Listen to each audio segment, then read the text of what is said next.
The Porsche 550 RS. Many legends have grown up around this flat aluminum sports car designed in Stuttgart-Zuffenhausen. It has notched up class and overall titles in some of the most prestigious races in the world. The Mille Miglia, the Carrera Panamericana, or at the 24 Hours of Le Mans.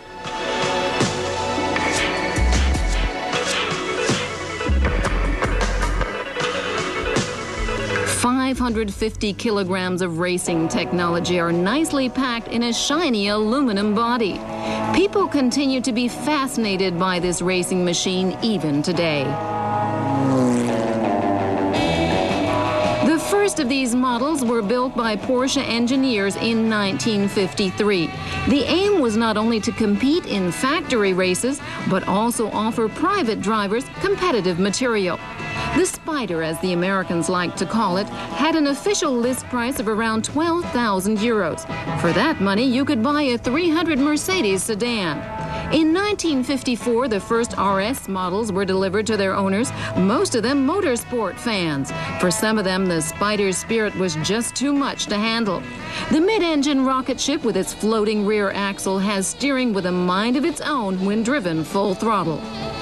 That still didn't stop the racing fans in America from going crazy over this little Porsche. In the mid-1950s, whenever they had the chance, they held club races, mostly at very narrow tracks up at airfields, where the Spyder felt right at home and was unbeatable in the hands of a skilled driver. In 1955, the most famous Spyder driver appeared on the starter list. In September of 1955, James Dean swapped his 356 Speedster for a 550 Spyder. The new Porsche didn't bring Dean any luck.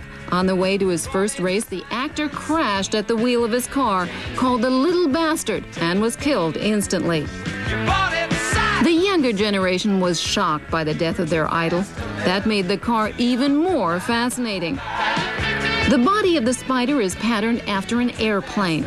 The tail fins have a stabilizing effect. The RS is conceived for uncompromising speed. Porsche never built a top for it, nor fitted it with creature comforts. They kept it basic to help save weight. The nucleus of the Spyder is a mid-mounted 1.5-liter air-cooled Boxster engine built by Ernst Fuhrmann. The 550 churns out 135 horsepower. Even today, the Porsche Spyder is able to keep up with most of the modern cars around. Only its price separates it from the rest.